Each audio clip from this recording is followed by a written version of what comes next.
Good morning. आइए sir.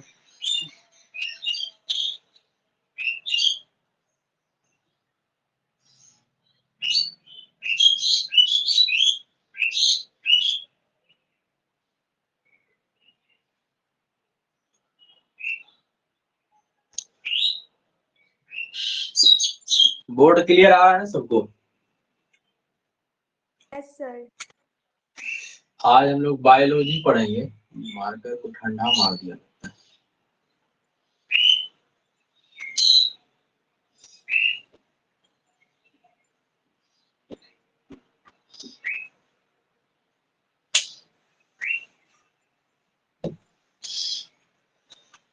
Biology पढ़ना है, उसमें पढ़ेंगे डायवर्सिटी का।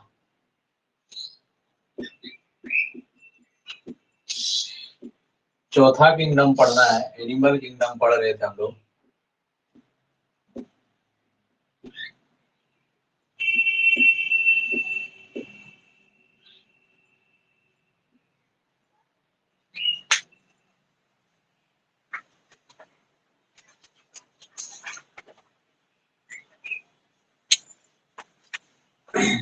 चौथा किंगडम है मोलस्का। लिख लो पहले।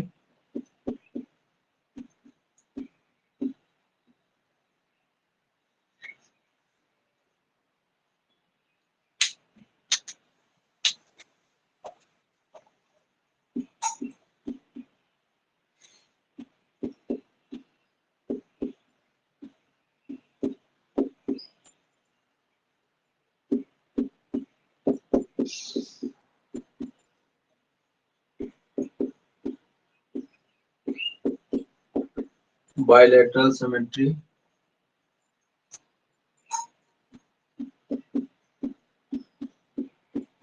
मोटाई,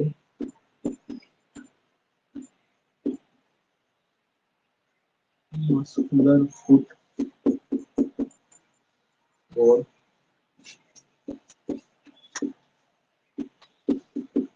movement, like organs for excretion.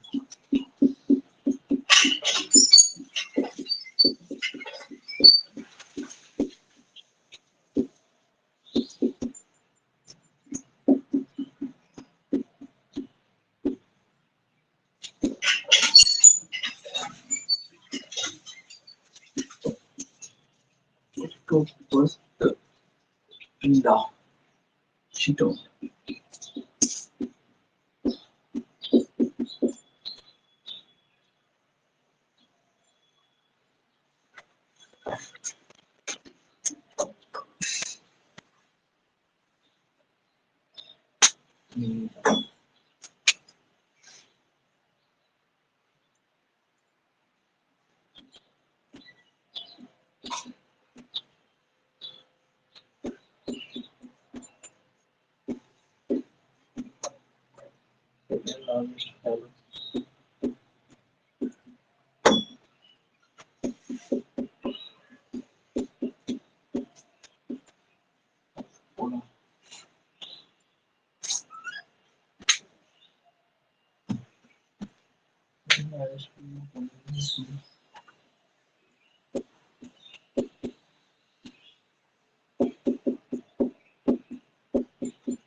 लिख लीजिए पहले सब।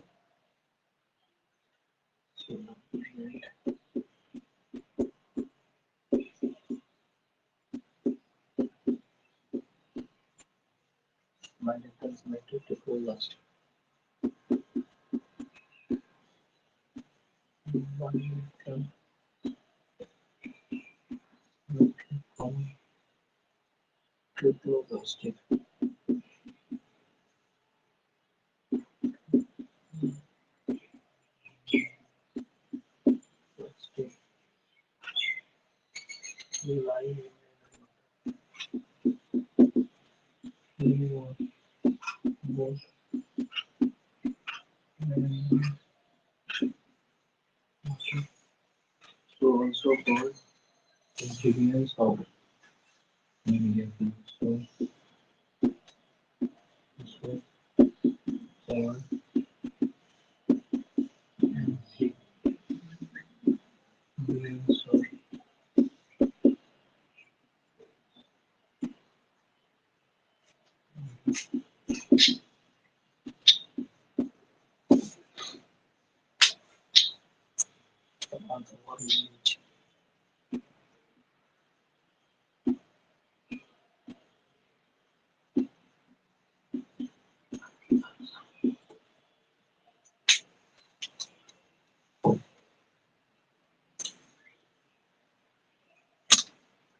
इसको लिख लीजिए सब।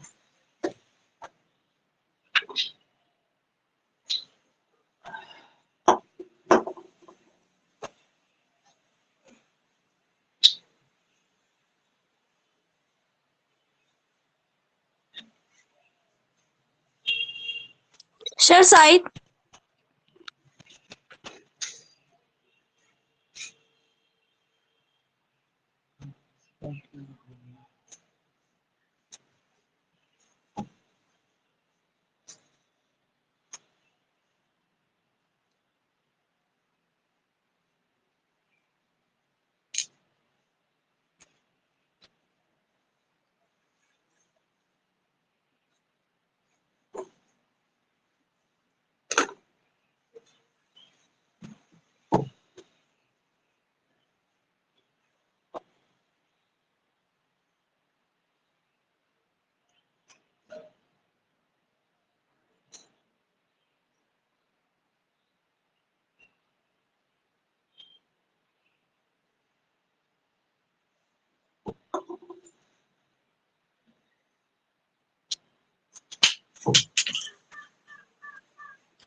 हो गया सर।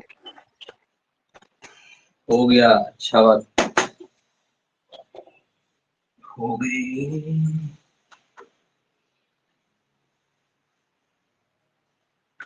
सब लिख लिया? Yes sir.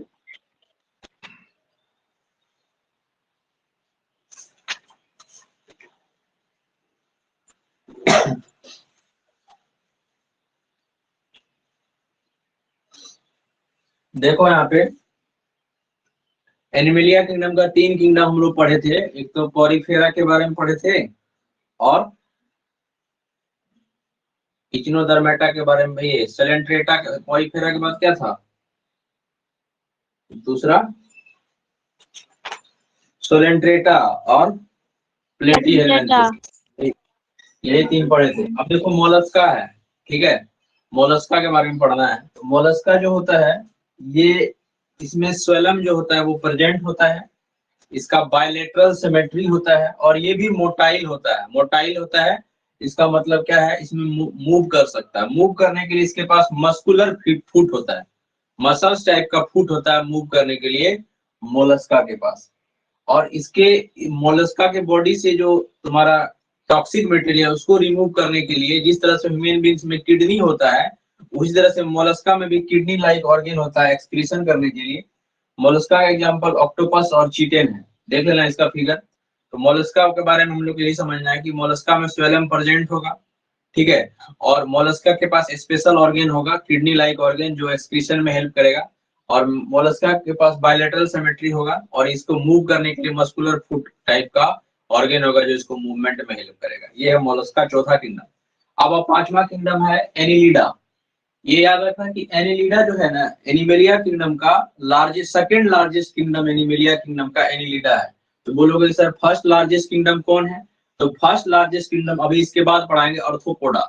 अर्थ्रोपोडा जो है ना वो फर्स्ट लार्जेस्ट किंगडम है एनिमल किंगडम का। फर्स्ट लार्जेस्ट किंगडम आर्थ्रोपोडा है, लेकिन सेकेंड लार्जेस्ट किंगडम का अगर बात करेगा तो सेकेंड लार्जेस्ट किंगडम कौन होगा? Annelida. Annelida is the second largest kingdom of the animal, तो इसलिए लिखे एनिलिडा के ब्रैकेट में सेकेंड लार्जेस्ट फैलम। ये ऑब्जेक्टिव क्वेश्चन में आएगा कि which of the following is the second largest kingdom of the Animalia kingdom, तो ये हो जाएगा इसके अंदर एनिलिडा। यही बात पहला पॉइंट लिखे, Annelida is the second largest phellum of animalia kingdom. Annelida में भी स्वेलम प्रेजेंट होता है, स्वेलम एनिलिडा में भी प्रेजेंट होगा। इसका बायलैटरल सिमेट्री होगा और ये ट्रिप्लोब्लास्टिक होगा। बायलैटरल क्या होता है, ट्रिप्लोब्लास्टिक क्या होता है, ये सब पहले पढ़ा चुके हैं। और एनिलिडा के बारे में देखो क्या है कि एनिलिडा पानी में भी रह सकता है और लैंड में भी रह सकता है। Both live on land and water, so it is also known as the amphibians of the Animalia kingdom. Animalia kingdom का एम्फीबियंस भी हम लोग एनिलिडा को बोल सकते हैं। ये पानी में रह सकता है। इसके अंदर क्या आएगा? अर्थवॉर्म आएगा, लीच जिसको कि जोंक भी हम लोग बोलते हैं, अर्थवॉर्म और लीच आपको एनिलिडा के अंदर आएगा। तो दो किंगडम अभी हम लोग पढ़े, एक मोलस्का पढ़े। दोनों में सिमिलरिटी क्या हो गया कि मोलस्का में भी और एनिलिडा में दोनों में स्वेलम प्रेजेंट है। मोलस्का का भी बायलैटरल सिमेट्री है, इसका भी बायलैटरल सिमेट्री है। ये ट्रिप्लोब्लास्टिक है। उसके बाद मोलस्का में मूव करने के लिए एक मस्कुलर लाइक ऑर्गन होता है, स्पेशल टाइप का किडनी लाइक ऑर्गन होता है एक्सक्रीशन के लिए। और इसमें हम लोग क्या देखे एनिलिडा में, एनिलिडा जो है सेकेंड लार्जेस्ट किंगडम है। एनिलिडा पानी में भी रह सकता है और लैंड पे भी रह सकता है, इसलिए इसको हम लोग amphibians of the plant kingdom भी बोलते हैं। इसका एग्जांपल क्या होगा? आपका एग्जांपल इसका हो जाएगा लीच और अर्थवॉर्म। ये है एनिलिडा। अब हम लोग पढ़ेंगे छठा नंबर में अर्थोपोडा, जो कि फर्स्ट लार्जेस्ट किंगडम है एनिमेलिया किंगडम का, अर्थोपोडा। ठीक है, समझ में आ गया होगा, इसको मिटाते हैं।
सर करो।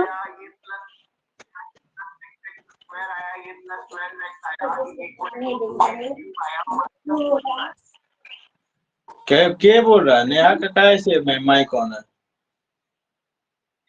सर अर्थोपोडा का स्पेलिंग सही है। स्पेलिंग सही है, ARTHOPODA।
इसको लिख लो।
हो गया सर।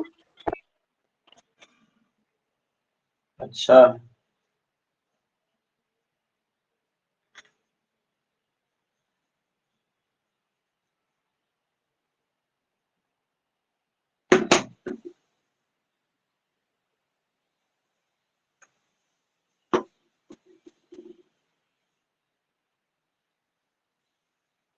सर साहिब।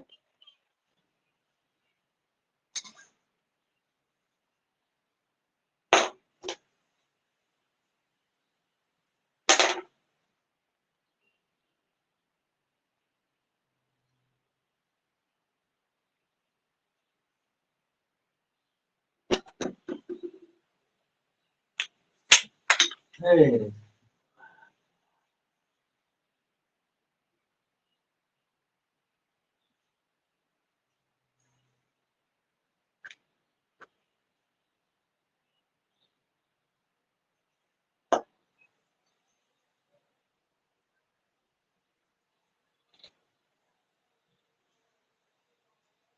हो गया सर।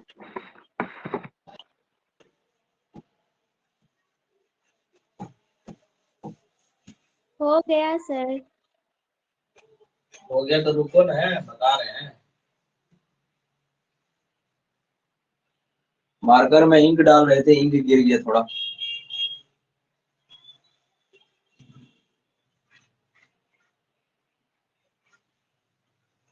मार्कर का इंक स्प्लेश आउट हो गया ऑन द फ्लोर।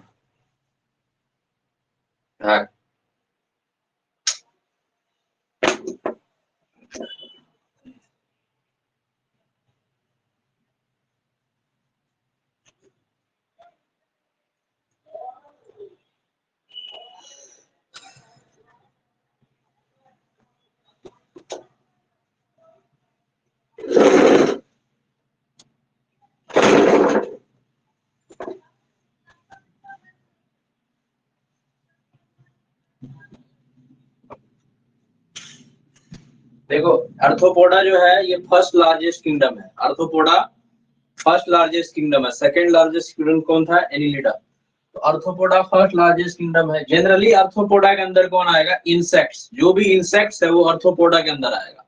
आर्थ्रोपोडा के अंदर इंसेक्ट्स आएगा और इसमें भी स्वेलम प्रेजेंट होगा। इसका बायलेटरल सिमेट्री होगा, ये ट्रिप्लोब्लास्टिक होगा। एग्जांपल क्या होगा? इंसेक्ट्स के अंदर जो भी है, कॉकरोच, बटरफ्लाई, स्पाइडर एक्सेट्रा, ये सब आर्थ्रोपोडा में आएगा। यही है आर्थ्रोपोडा। अब देखो इचनोडर्माटा, 7वां नंबर का किंगडम कौन है? इचनोडर्माटा। इचनोडर्माटा में नोटोकॉर्ड प्रेजेंट नहीं होता। इसका जो स्किन होता है वो मेराइन या स्पाइनी स्किन होता है। मेराइन मतलब मटमैला टाइप का या स्पाइनी स्किन होता है। इसमें स्वेलम प्रेजेंट होगा, बायलैटरल सिमेट्री होगा, ट्रिप्लोब्लास्टिक होगा। जिस तरह से प्लांट में जो है वस्कुलर टिश्यू होता है, जाइलम और फ्लोएम पूरे प्लांट को पानी ट्रांसपोर्ट कराता है, उसी टाइप से इचनोडर्माटा में भी वाटर वस्कुलर सिस्टम होता है इसके लोकोमोशन के लिए। ये ध्यान में रखना कि इचनोडर्माटा का बर्थ से पहले बायलैटरल सिमेट्री होता है। अब बर्थ के बाद उसका सिमेट्री ट्रिप्लो रेडियल सिमेट्री हो जाता है। वही लिखा है bilateral symmetry before birth and radial symmetry after birth. इसके अंदर आएगा आपका स्टारफिश। यही आपका इचनोडर्माटा। ठीक है, ये इचनोडर्माटा है। इचनोडर्माटा हो गया। अब हम लोग पढ़ेंगे प्रोटोकॉर्डाटा। प्रोटोकॉर्डाटा और निम्नोटेडा। मिटा देते हैं इसको।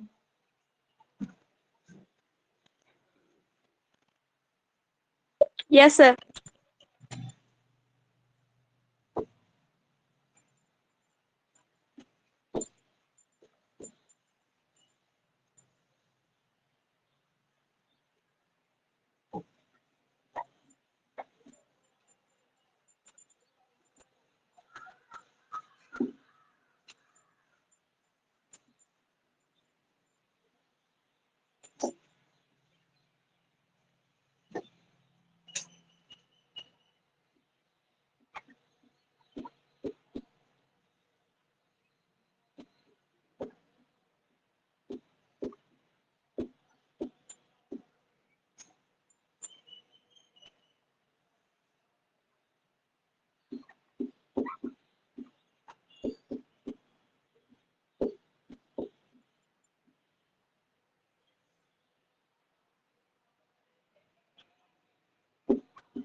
सर ये एग्जाम्पल में दोनों अलग अलग है। हाँ क्या? सर 9 एग्जाम्पल में। हाँ यूच एरिया है WUCHERERIA और एक्रेरिस ASCARIS।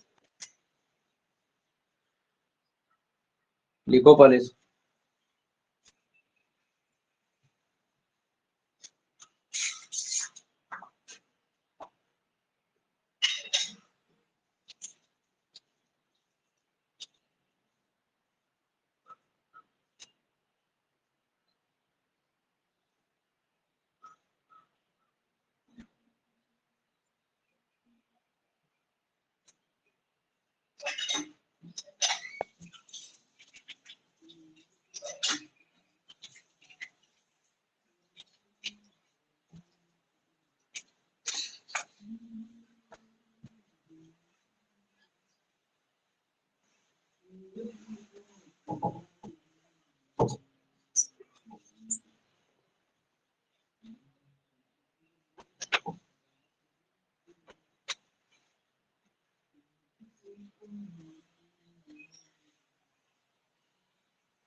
लिख लिया इसको।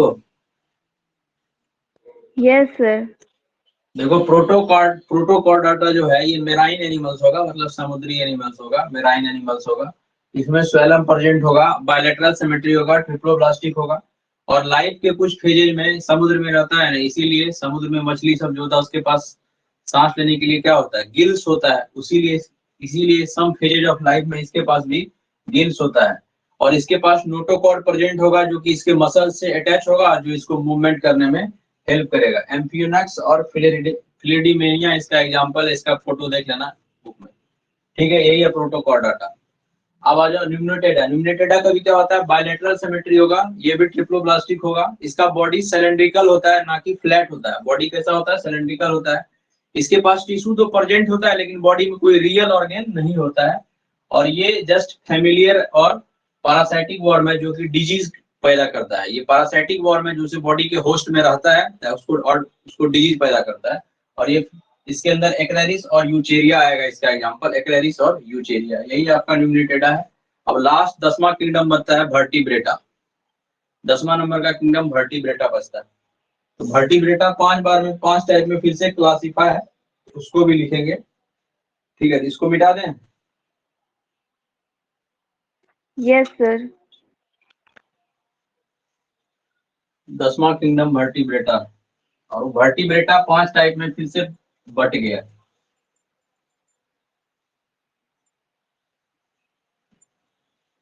दसों किंगडम हम लोग पढ़ चुके हैं, अब 10वां खाली पढ़ेंगे वर्टिब्रेटा। उससे पहले तुम लोग ने 13.1, 13.2 और 13.3 का क्वेश्चन बना के पीडीएफ सब आदमी नहीं भेजे हो, ठीक है। 2-3 आदमी भेजी है, गर्ल्स में कोई नहीं भेजा, और सब इसीलिए सबमिट कर देना। ये मत सोचना कि नहीं बनाएंगे, उसका बाद में हिसाब होगा सबका, ठीक है। श्वेता बोली कि 3 दिन टाइम है इसलिए नहीं की। हाँ तो ठीक है, वो जो भी है वो अपना जान ले। जो नहीं लेट से भेजेगा, मेरे पास तो सारा ही रहेगा ही, मतलब डॉक्यूमेंट प्रूफ है ही, सब कुछ वहां पे आ ही जाएगा, सब पता चल ही जाएगा। तो जब क्लास खुलेगा तो हिसाब होगा उसका। तो इसीलिए भेज देना, ठीक है, नहीं तो एग्जाम में मार्क्स तो कटिए जाएगा सबका। उसके बाद जैसे अभी डाइवर्सिटी का वाइड यू फॉलिल पढ़ाए थे ना नीचे, हाँ मार्क्स कटेगा ना। नहीं बनाएगा क्वेश्चन तो मार्क्स कटेगा ना। खाली ये ऑनलाइन क्लास करने लेने में कितना मेहनत लगता है, आता है सब यहाँ पे, वीडियो चला दिए, आराम से बैठा रहना, कोई लिखता है, और यहाँ पे बताने में कितना मेहनत लगता है। तो इसीलिए सबमिट कर दोगे। और उसके बाद अरे लिखते हो, हम कहाँ, हम देखने थोड़े जा रहे हैं लिख रहे हो नहीं, तो प्रूफ हुआ ना, पीडीएफ बना के तुम सबमिट कर दोगे तो प्रूफ हुआ ना कि तुमने बना लिया होमवर्क। आज सबमिट कर देंगे। व्हाट्सएप पे पीडीएफ बना के सब अपना पीडीएफ पे नाम यही लिख देना कि ये एक्सरसाइज ये, और नाम लिख के भेज देना सब। उसके अलावा वाइड यू फॉलिल रिसेंट में पढ़ाए थे ना, वाइड यू फॉलिल, उसका पीडीएफ होना चाहिए नोट्स का। ये नहीं कि मेरे नोट्स उठा के पीडीएफ बना के भेज देना हमको, है ना। No sir. वाइड यू फॉलिल का नोट्स का पीडीएफ बना के भेज दोगे। उसके बाद डाइवर्सिटी चैप्टर का नोट्स का पीडीएफ बना के भेजना है, जहां तक पढ़ाए हैं। तो डाइवर्सिटी का आज नहीं भेजना है, क्योंकि अभी वर्टिब्रेट पढ़ाएंगे। उसके बाद 5 किंगडम जब पढ़ा देंगे, वर्टिब्रेट 5 टाइप में बट गया, उसको जब पढ़ा देंगे तो डाइवर्सिटी का नोट्स का कंप्लीट पीडीएफ चाहिए। पहले भी पढ़ाए थे प्लांट किंगडम, एनिमलिया किंगडम, तो हम लोग यहाँ पे पढ़े हैं। लेकिन वाइड यू फॉलिल का नोट्स इस महीने के लास्ट तक, मतलब संडे तक, 30 तारीख तक टाइम है, ये 30 या 31 तक टाइम है। ये सब सारा तुम अपना होमवर्क पेंडिंग वाला सब सबमिट कर दोगे, बता देते हैं। जो सबमिट करेगा उसको एग्जाम में इंटरनल असेसमेंट होगा, उसमें मार्क्स मिलेगा स्कूल की तरफ से, नहीं तो फिर उसका परफॉर्मेंस बैड लिखाएगा, उसका मार्क्स कट जाएगा। हमको बाद में मत बोलना, बता देते कि सर आप मार्क्स नहीं दिए। 10वां किंगडम है, तो क्या होमवर्क किसका किसका सबमिट करना है, सरफेस एरिया एंड वॉल्यूम, हाँ सर्कल का भी, सर्कल का भी जो नहीं किया वो भी करोगे। सर्कल हम लोग कहाँ पे छोड़े थे, 10.4 10.5, सुन लो एक बार लास्ट। सर्कल का एक्सरसाइज 10.4 10.5। उसके बाद हम लोग surface area and volume start किए 13.1 13.2 13.3 का डाउट नहीं बताए हैं, डाउट जो होगा उसको छोड़ के ये सारा सबमिट होना चाहिए। वाइड यू फॉलिल का पूरा कंप्लीट सबमिट होना चाहिए। और अभी कंप्लीट डाइवर्सिटी आज होगा या नेक्स्ट क्लास में होगा, उसके बाद डाइवर्सिटी का सबमिट होना चाहिए। इसलिए रेगुलर अपना बनाते रहना, बाद में नहीं कि सर एकाएक वर्कलोड हो गया। जो सबमिट नहीं करोगे उसको क्लास में देख लेंगे, ठीक है ना। Yes sir. हाँ ये थ्रेट नहीं है, ये एक आर्गुमेंट है तुम लोग से, इसको मत सोचना कि सर धमकी दे रहे हैं हमको, ठीक है। 10वां नंबर किंगडम है वर्टिब्रेटा।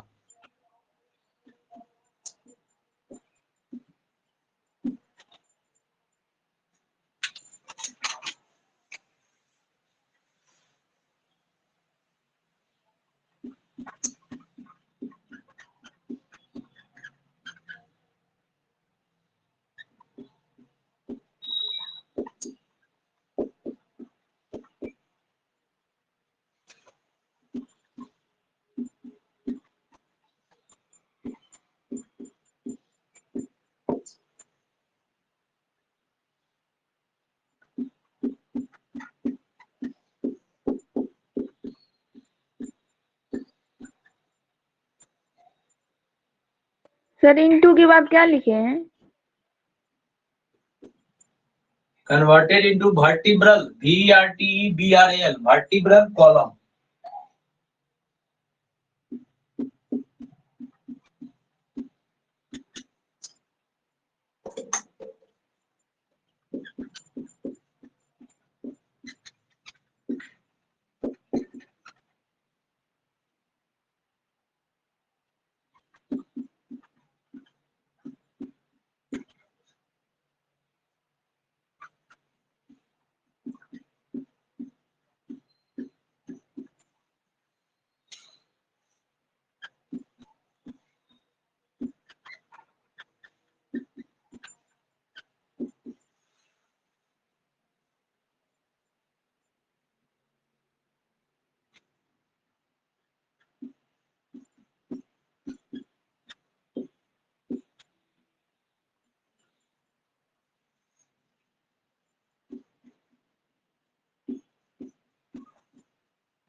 इसको लिख लीजिए पहले।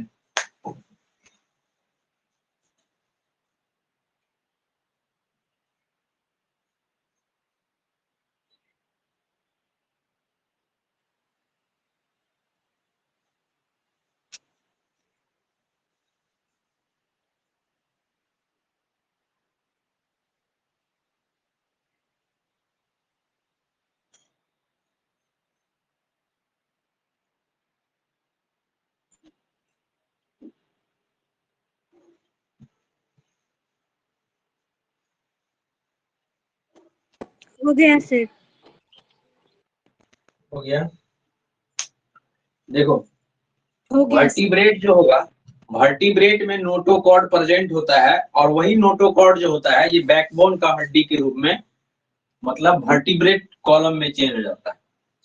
वर्टिब्रेट के अंदर या तो 2 चेम्बर्ड एनिमल हो सकता है या 3 चेम्बर्ड एनिमल्स हो सकता है या 4 चेम्बर्ड होगा। 4 चेम्बर्ड वाला हो गया ह्यूमन बींग्स, 3 चेम्बर में फ्रॉग और 2 चेम्बर में फिश। और वर्टिब्रेट एनिमल जैसे ह्यूमन बींग्स है, इसमें एक्सक्रीशन के लिए बॉडी से टॉक्सिक मटेरियल को बाहर निकालने के लिए स्पेशल टाइप ऑफ ऑर्गन होता है जिसको हम लोग किडनी बोलते हैं। ये है वर्टिब्रेट। वर्टिब्रेट जो है फर्दर 5 कैटेगरी में क्लासिफाई किया गया।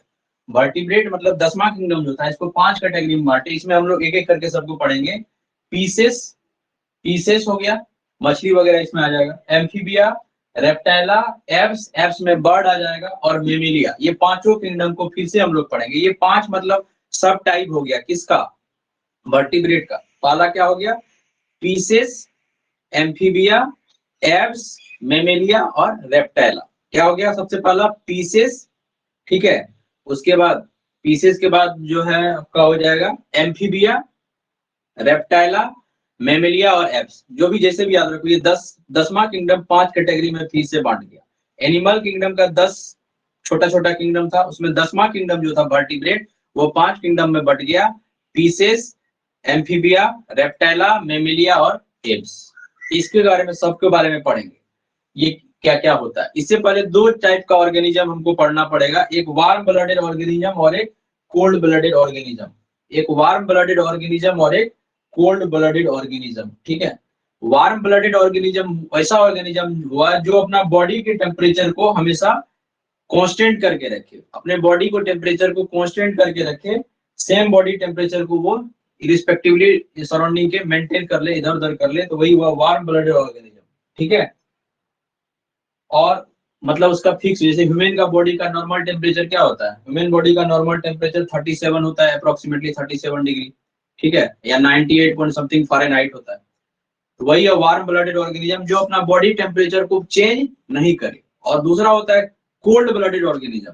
कोल्ड ब्लडेड ऑर्गेनिज्म क्या हुआ, वो सराउंडिंग के हिसाब से अपने बॉडी को चेंज कर सकता है, अपने बॉडी के टेम्परेचर को एडजस्ट कर सकता है, वही होगा कोल्ड ब्लडेड ऑर्गेनिज्म। ये इसलिए हम लोग पढ़ेंगे क्योंकि जब हम लोग पीसेस, एम्फीबिया, रेप्टाइला, मेमेलिया और एप्स के बारे में पढ़ेंगे तो उसमें बताएंगे कि ये वार्म ब्लडेड ऑर्गेनिज्म है, ये जो है वार्म ब्लडेड ऑर्गेनिज्म है। तो जैसे ही वहां पे वार्म ब्लडेड ऑर्गेनिज्म लिखेंगे तो तुमको समझ में आना चाहिए कि अपना बॉडी टेम्परेचर को घटा बढ़ा सकता है सराउंडिंग के हिसाब से।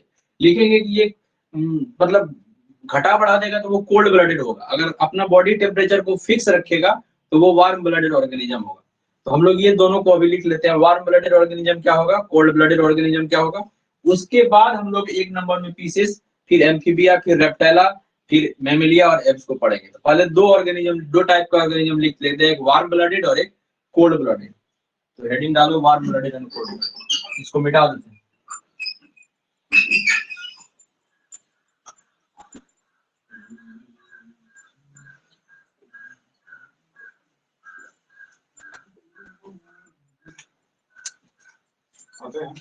आइए 11 बजे, 12 बजे तक, ठीक, 12:30।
देखो वही चीज लिखे अभी समझाए भी थे, वार्म ब्लडेड ऑर्गेनिज्म वैसा ऑर्गेनिज्म होगा जो अपना बॉडी टेम्परेचर को सराउंडिंग के टेम्परेचर के हिसाब से चेंज नहीं करेगा, मतलब उसका बॉडी टेम्परेचर कांस्टेंट रहेगा। जैसे ह्यूमन बींग्स जिसका कि body temperature 37 degree Celsius normal होता है, ठीक है। और कोल्ड ब्लडेड ऑर्गेनिज्म वैसा ऑर्गेनिज्म होगा जो सराउंडिंग के हिसाब से अपना टेम्परेचर को घटा बढ़ा सकता है। इसके अंदर तुम्हारा मछली आएगा, फिशेस या पीसेस ग्रुप के अंदर मछली पढ़ेंगे फिशेस के बाद। समझ में आया बात? तो अब हम लोग नेक्स्ट क्लास में पढ़ेंगे पीसेस वाले किंगडम के बारे में। सब टाइप 10वां किंगडम का सब टाइप क्या था? पहला नंबर पीसेस। यही हम लोग नेक्स्ट क्लास में पढ़ेंगे, ये नेक्स्ट क्लास में यही से पढ़ेंगे। यहाँ तक में किसी को कोई दिक्कत है? होमवर्क सबको समझ में आ गया होगा? सब जो है ईमानदारी से होमवर्क बना के व्हाट्सएप पे पीडीएफ बना के सबमिट कर दोगे। पीडीएफ बनाने नहीं आता तो टैप स्कैनर ऐप डाउनलोड कर लो। और ये मत सोचना कि हम बच जाएंगे, ठीक है? ये बात हमेशा ध्यान में रखना, बता दिए। उसके बाद कल सैटरडे है, कल हम लोग बायो नहीं पढ़ेंगे। कल एनसीईआरटी का एक्सरसाइज 13.3 वॉल्यूम सरफेस एरिया, जो कि कौन से रिलेटेड सवाल था उसके डाउट को डिस्कस करेंगे कल, ठीक है? तो कल का यही हम लोग का शेड्यूल है। आज हम लोग इतना पढ़े, आज सबको सब कुछ समझ में आया? किसी को अगर डाउट है आज के क्लास में तो बोल सकते हो।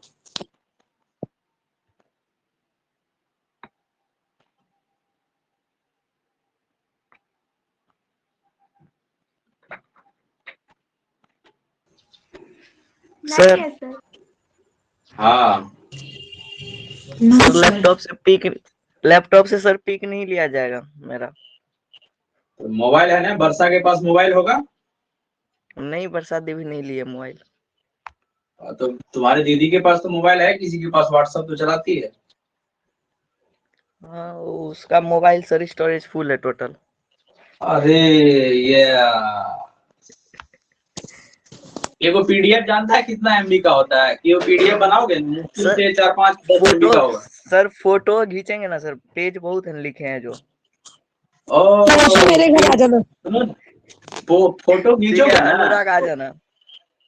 ठीक है ना? फोटो खींचोगे ना, उसके बाद पीडीएफ में ज्यादा एमबी नहीं खाता है, पीडीएफ वो कंप्रेस हो जाता है, समझे बात? वो तो एमबी का प्रॉब्लम प्रॉब्लम नहीं है बोले। एमबी का प्रॉब्लम नहीं है, कैमरा खराब है अभी। ओ कैमरा खराब है, तो ये तो मेरे घर आ जाना प्रियांशु। अनुराग आ जाएगा। हाँ अनुराग आ जाना तुम। हाँ तू आना। चलो ठीक है। आज के लिए इतना ही, ओके बाय। हम कॉपी लेके नहीं जाएंगे पहली बात। Yes sir. Bye sir. Bye sir.